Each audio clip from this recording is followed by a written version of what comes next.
What's going on, Husker fans? Welcome back to Bleav in Nebraska Football on the Bleav Podcast Network.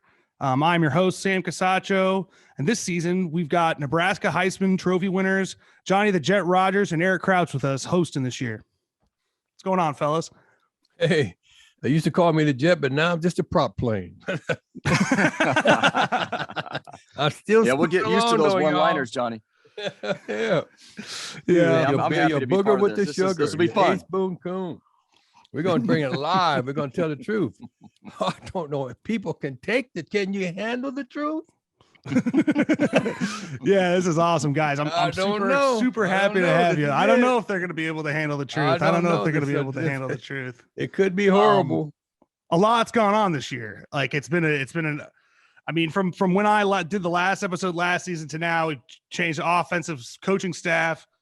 Scott's obviously gotten relieved of duties. So the Scott Frost era has ended. We've started I think a lot of people, including myself, thought that, this season was going to end up being kind of a wash, but here we are kind of in the thick of it in the Big Ten West, kind of led by Mickey getting, Mickey's won two of the games. He's been the head coach, won 2 of the 3 since he relieved Chenander's defensive coordinator. So I guess not to rehash stuff that's kind of happened, but I'm curious what you guys think about, there was so much hype, supposed to be such a slam dunk hire, getting Scott Frost to come in here and coach, the success he had at UCF. Not only did it not go well, clearly something was going so poorly that having a change at the top and at defensive coordinator actually had Nebraska playing better over the last couple weeks. What do you think went wrong with that situation? Man, well, I think that I don't speak for Johnny, but I know a lot of the former players were, hoping that Scott would turn this around, and he was the right guy for the job. For some reason, I don't know. There's so many things. Football's dynamic. It could be a number of things. How they recruited, how they treated their players. I have no idea. But so much things happened that were strange to me. A lot of our captains were hitting the portal. These guys were, star players, and those types of things just don't typically happen. So there was something going on. I'm not sure exactly what you can put your finger on one thing, but I think it was a good thing. It was a good thing for the university, and also I think good for Scott, because it seemed to be wearing on him pretty strongly. Yeah, definitely. You mean about carrying all that money? and load him down. he was getting weighed down. He got weighed down. Had too many problems. I don't know that Scott cared about that. Everybody cares about that much money, Eric. It really makes a difference in your attitude, And I know sometimes you're just not ready for that. If you give it too much too fast, and we say that about college players all the time. If you get too much too fast, it's going to hurt you more. It's really going to help you. And to have that much money without having to be proven to do anything, what's the motivation? I think with our honor and our pride, but you have to be looking, at least be able to be said that I've taken advantage of all my advantages. And just to have the advantage of all the former players that he never reached out to is not taking advantage of your advantages. I thought because we all were a team, all my teammates that I played with, we're still teammates. I consider all the former players that ever played at the University of Nebraska still to be alumni and teammates. But you have to take advantage of all your advantages and be really serious about doing that.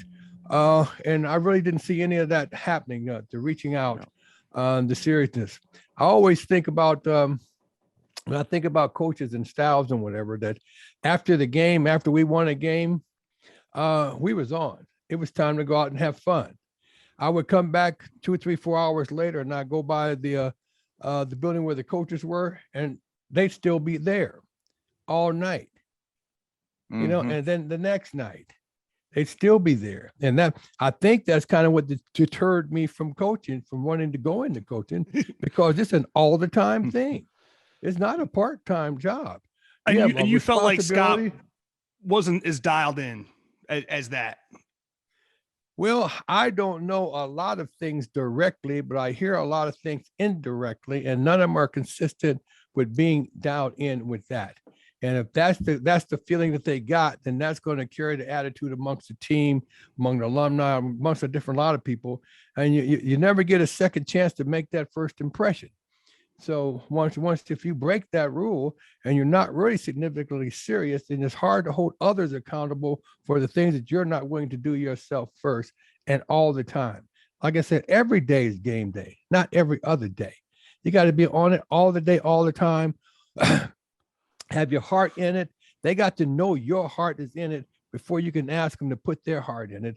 And I just didn't get the impression that the team had their heart in it starting out there, and they were willing. I always tell people I would rather slide bare ass on a razor blade than to disappoint Bob Devaney. Now, I don't think they had that kind of an attitude. I seen like Martinez. What senior of that level transfers to another school your senior year? It has to be some issues. I can't even fathom transferring my senior year, and I got records and things that are hanging on the limb, but things are so confused or something's happening around there, which I have no idea, but it's so bad, I got to leave. What? Oh, I mean, the fans are booing him and stuff last year. Like, that's not, you're never going to feel good about that. And I think for him, I think it was a mystery for him. I've seen interviews where he's talked about leaving Nebraska, going to Kansas State. Seemed like there was just some stuff like from a football standpoint, the run game stuff was never working. And that's what he said. I mean, he's just like we never were getting anything going on our basic base run plays. And it really made it tough. He was under siege a lot, and he's had a lot of success in Kansas State now that he's gone. But look at what you said, Sam. Look at what you said. You said that the line wasn't working. What has that got to do with people booing him? He's not the line. Well, yeah, I mean, we were wondering why he left. Yeah, I have no idea why they were booing him. That was he was a great player. He still is. We're supposed to be a smart fan base, and you were watching those games. Like, that's not. Has he ever made a bad decision? Sure, but what quarterback hasn't made a bad decision? Particularly when he's trying to put a lot of the game on his shoulders. He's a star player. He's the face of the team. Well, is he throwing some bad running picks? His ass down. Like they're not blocking. They weren't blocking for him all the time. It's like he left because for whatever reason the players weren't blocking for him. But you can't be that way. The coaches won't let you actually be that way. Yeah, that was part of the problem. And then, I mean, to me, like, because I've talked about this before, like, it should be some of these guys like Turner Corcoran and Bryce Benhart. Like, I think Bryce Benhart was the best recruit out of Minnesota when he came out. The struggles they've had in terms of pass protection and run blocking is kind of crazy. Like and that's where we kind of end up with, now it's literally a change mid-year. Like, how could a new leadership in 2 weeks kind of like make the entire team look different? I mean, they didn't learn how to block, but like the defense couldn't get a stop against Georgia Southern. Now they're, they shut out Rutgers and Illinois, and Indiana in the second half to win games. Like, I thought they didn't, after they lost to Georgia Southern, I didn't think they were winning a game for the rest of the year. Like, it's like, you're not beating Georgia Southern. You can't get a stop there. Like, where are you going to get a stop? But I just don't know.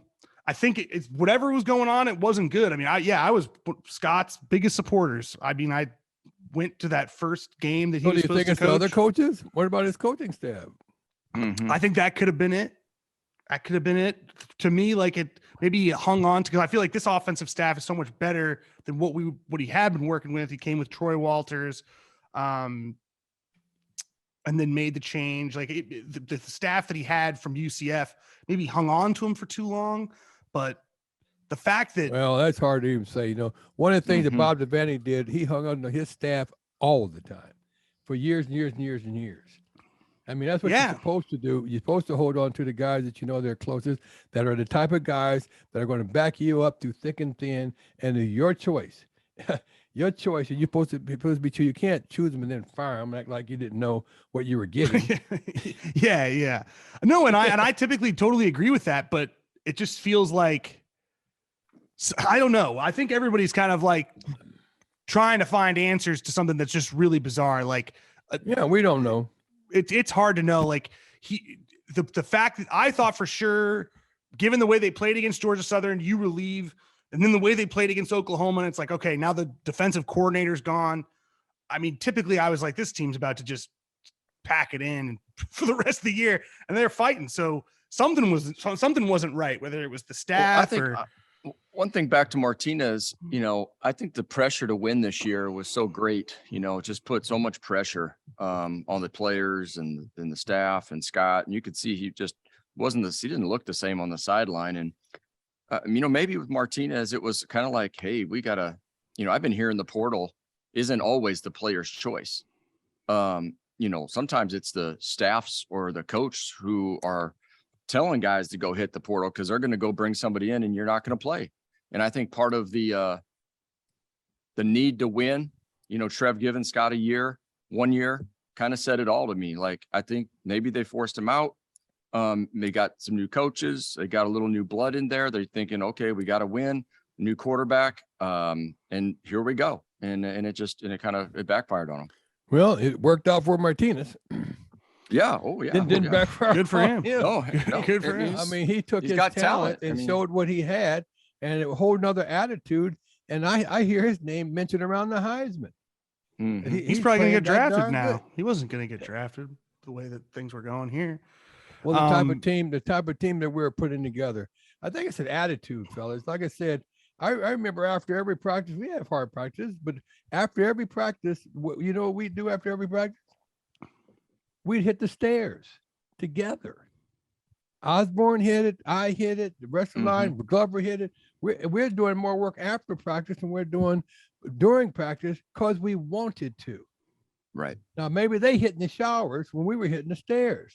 But that's what it takes. If you want more, you got to do more. You got to be more. And you got to make sure you take personal responsibility to making yourself as good as you can be. As good as you can be for that day and for your team, because you don't want to be the weak man on the deal. Yeah, and which is good. That's great. Good segue yeah. into Mickey. That's it. Yeah, Mickey. I think he's. I know there's a lot of coaches out there. Nebraska's a special place. There's no doubt about that. I'm a Mickey fan. I don't even, I don't even have a bunch of names in my mind, like who I would want, like right now I'm supporting Mickey Joseph because he's our coach. And I'm supporting Mickey Joseph because he seems to have the right attitude. Oh yeah. He's got the right attitude. He's got heart. You can see it on the field, the way the players are uniting around him, that it's catching on. Because prior to then, I don't think they believed that they could win. Now he's got them believing they really can. We got to tighten it up, but we can do this. Oh yeah. But you got to do it now. And he's got them doing it now when other ones say, well, maybe we'll do it next year, or maybe I'll transfer to the portal, maybe this or maybe that. No, let's do what's necessary to win right now. Give it your best. We might not get there, but let's go for it right now. And they are. And why wouldn't, exactly. And why wouldn't you want a guy like Mickey who's, the way that he recruits, he can get anybody he wants. He's that good. Yeah. Well, they don't recruit black coaches down there. Well, getting that where? Down in Nebraska. Oh, in Nebraska, in the state of Nebraska, in high school, grade school, preschool, just don't do it. We don't want to set that kind of precedence. And at least we have shown for the last 200 years that we don't have that kind of precedence. We've never done it. We're looking for all different type of players. Coaches with big names and big titles, and this, not another one. We got probably the best one we ever had right there. Mm-hmm. Yeah. I think the whole transition has been pretty great. Like, because this is kind of a disaster. Like the fact that this has happened, like the Scott, there were a lot of eggs in that basket. Cause like the Nebraska job, like it's been a lot of expectations, not a lot of winning. The talent pool's not that big in Nebraska. Like it's tough the fact that Scott Frost was such a desired coach and we got him and like it went as badly as it did, then we had to do this transition. I think the transition's going about as well as it could go. Like, you're preserving most of a recruiting class after you fire the coach 2 games into the season, 3 games into the season. That doesn't normally happen. You actually just got a top 100 recruit in Malachi Coleman out of Lincoln East. And that's like, to your point, Eric, like that's Mickey Joseph, like keep anybody he wants. Like you recruit, Justin Jefferson and Jamar Chase, like, and coach those guys as wide receivers. You're going to get players want to come play for him. And it's clearly he's made an enormous impression on this team. That they think they can win. So I think that's interesting. Yeah. Like, so what do you think it would take for Mickey to get this job? Like, what does that look like at the end of the day? Like, are we looking at, a couple signature wins? Like we haven't beaten Iowa since Pelini was here. So it's been 7 years. Is that enough? It's hard to say. If you could, a couple more. I mean, if you can beat Illinois, that'd be great. I mean, that would make it even better. Iowa would be a big one.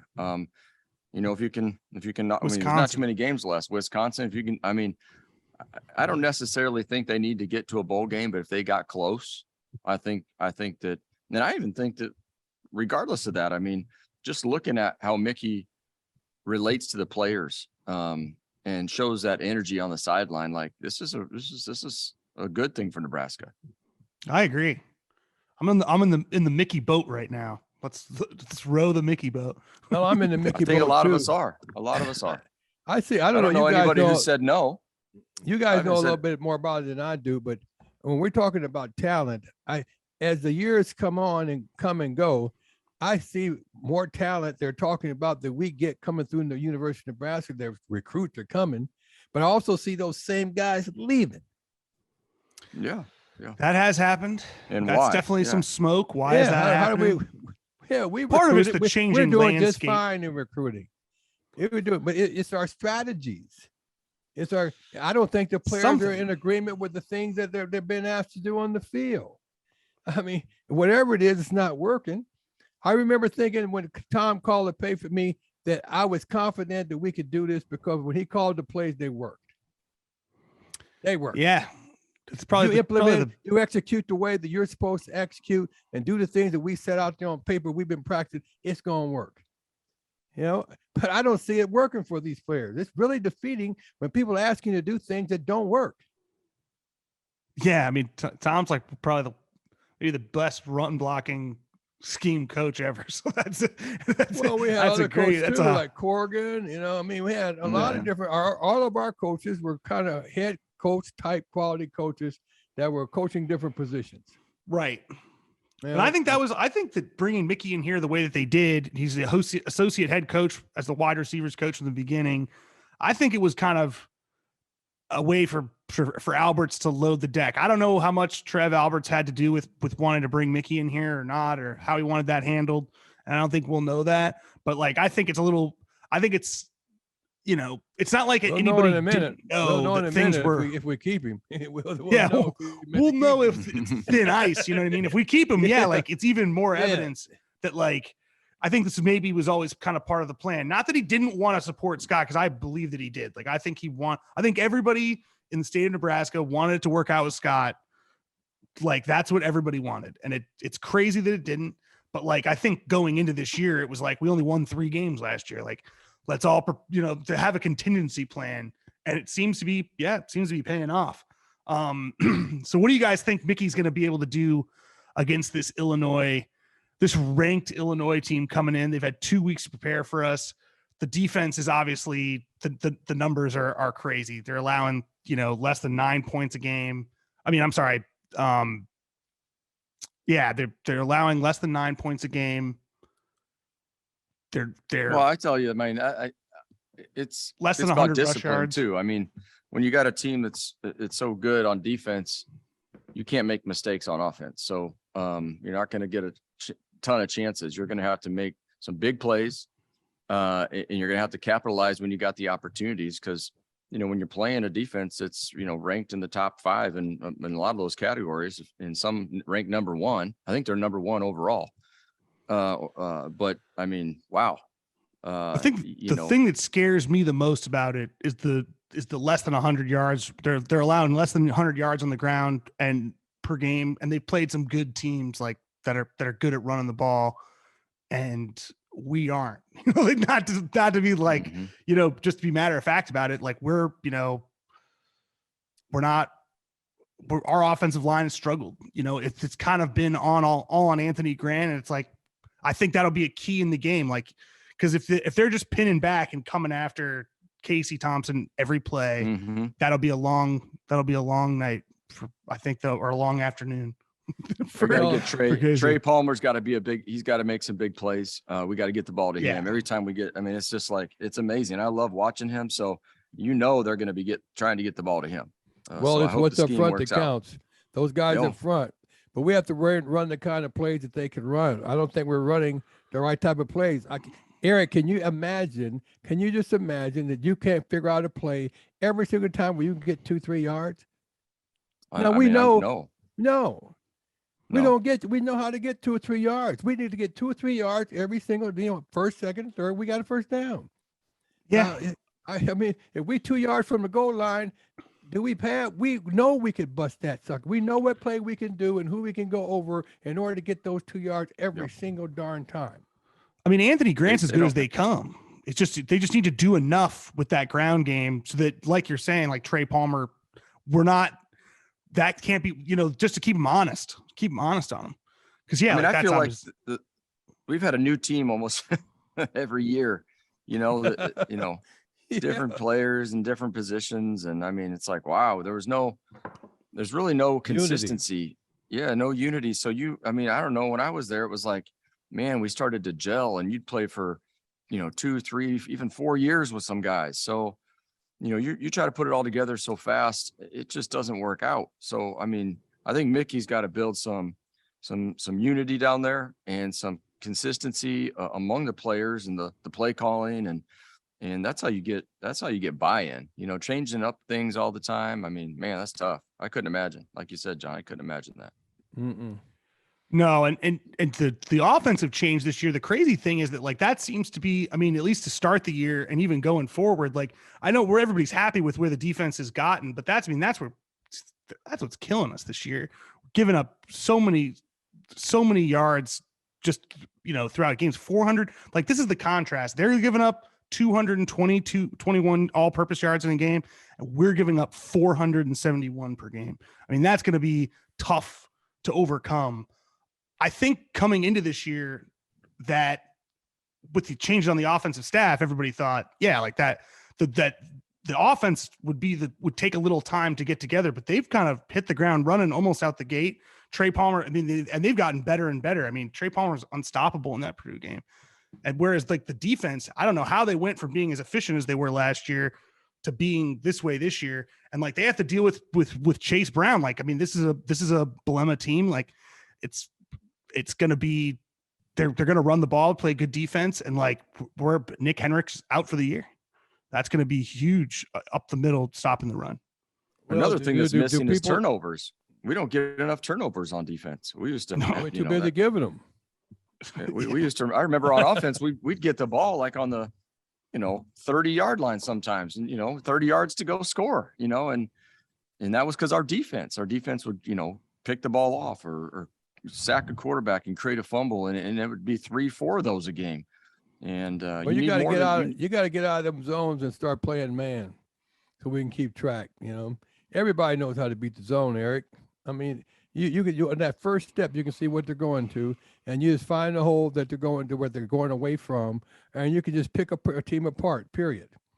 Yep. I mean, you got to get some guys that are going to play some man to man, and let's tighten up so that we know who's responsible. And another thing, do we have special teams at all? Or do we run back punts and kicks at all, or is that a thing of the past?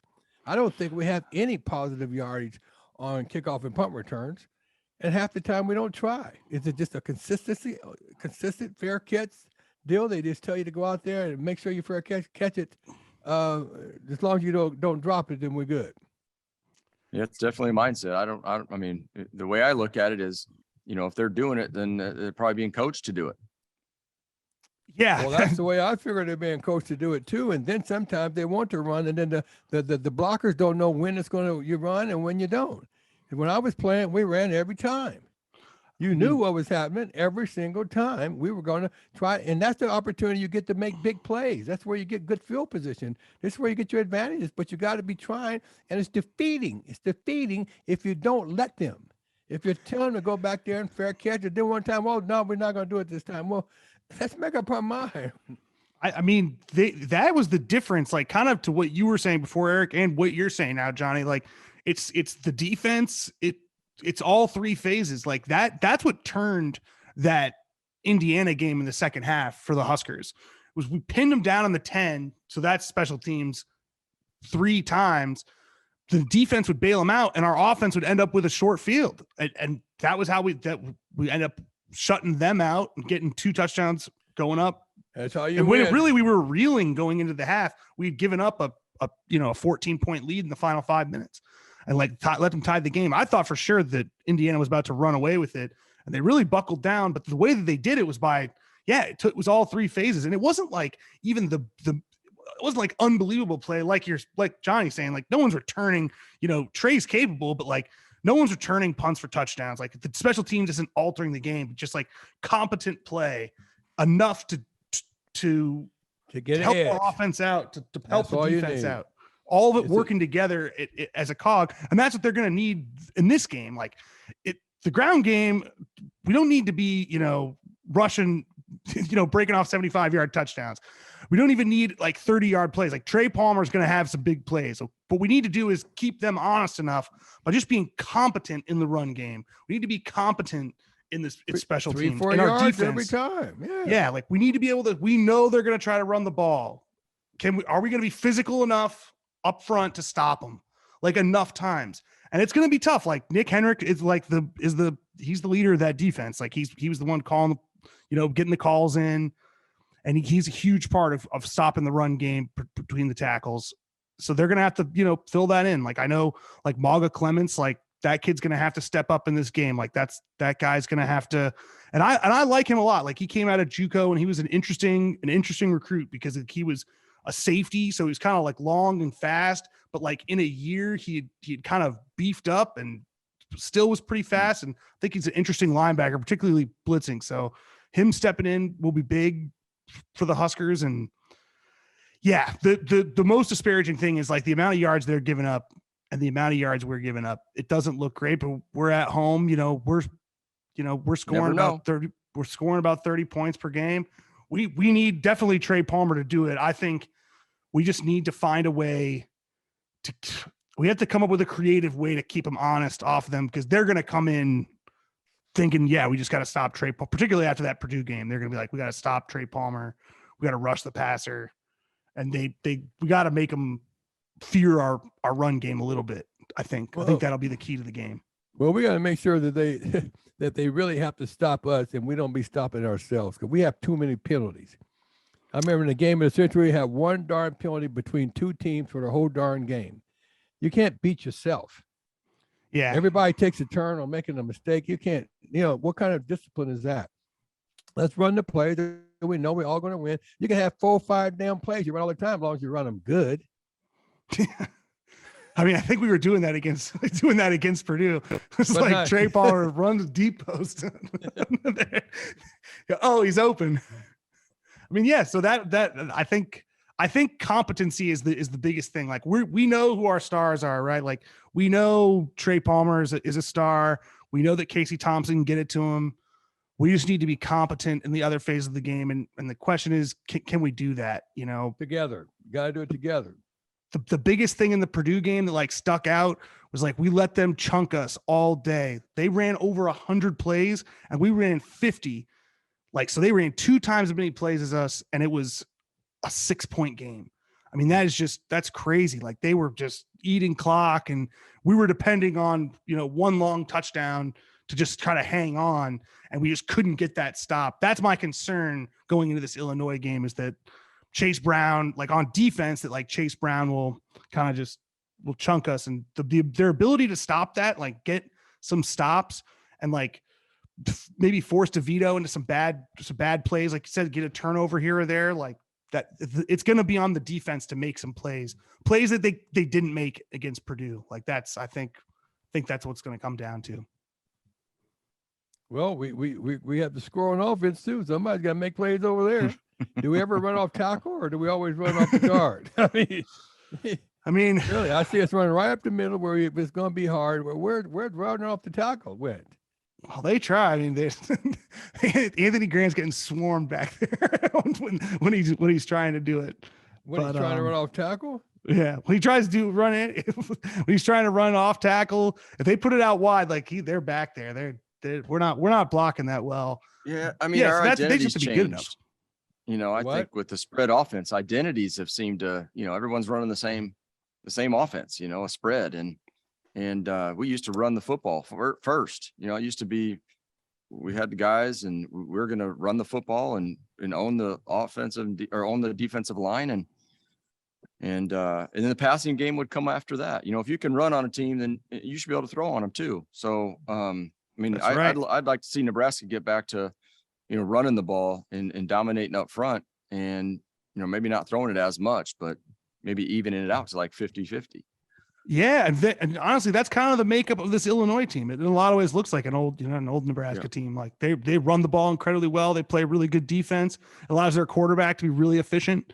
I mean, that's kind of what they do. And they don't beat themselves. And hopefully we can match that. I think it'll help a lot to be at home, and, we'll see on Sunday at 2:30 Central. Right. Well, I'll be watching on TV this time. I have to be somewhere else. I'm going to start watching on TV so we can fill it out. But they know what they got to do it. And Mick is trying to do it. His whole career, his whole livelihood is on the line. It's on the line. And you can see that's why he don't have money in the bank like his predecessor did. He's got to make this work right now and get them all together. But the whole thing is that you got to get the team wanting to do it together. It's always teamwork, and you can't have guys just thinking they can haphazardly take turn making mistakes, and it's nothing serious about it. Because I mean, that was a big thing to us. We were very concerned that we didn't make mistakes, because I can't hardly even remember, maybe once or twice in my whole life that I got a return call back because somebody made a mistake. Yeah, competency. Just don't beat yourself. Like, I mean, these things are, we say it, it's easy to say, and then somehow we get out there on Saturday and that's not what ends up happening. Well, I hope it does. Like I'm rooting, like we said, we're all on the Mickey boat. I'm rooting. I mean, obviously we're rooting for them. Like, I think this is winnable. I think that they've played hard enough and well enough, and I guess competent enough. And at the places where we were just so deficient, couldn't get a stop, the defense has played better. Like they have to do that this week, and we'll see how it shakes out on Saturday. I can't wait to see. I know that I know after that Big Ten championship, I always try to get Bielema. I want to get him so bad after he took us apart. What is it, in 2012, that Big Ten championship, and then he left. That was at Wisconsin. That was terrible. So hopefully we'll give it back to him. So that's it for our show this week. Tune in next week to see if the Huskers can unseat the Fighting Illini and get Bielema once and for all. We're going to be ass kickers, booty whoopers. Yeah. And as always, go Big Red. All right.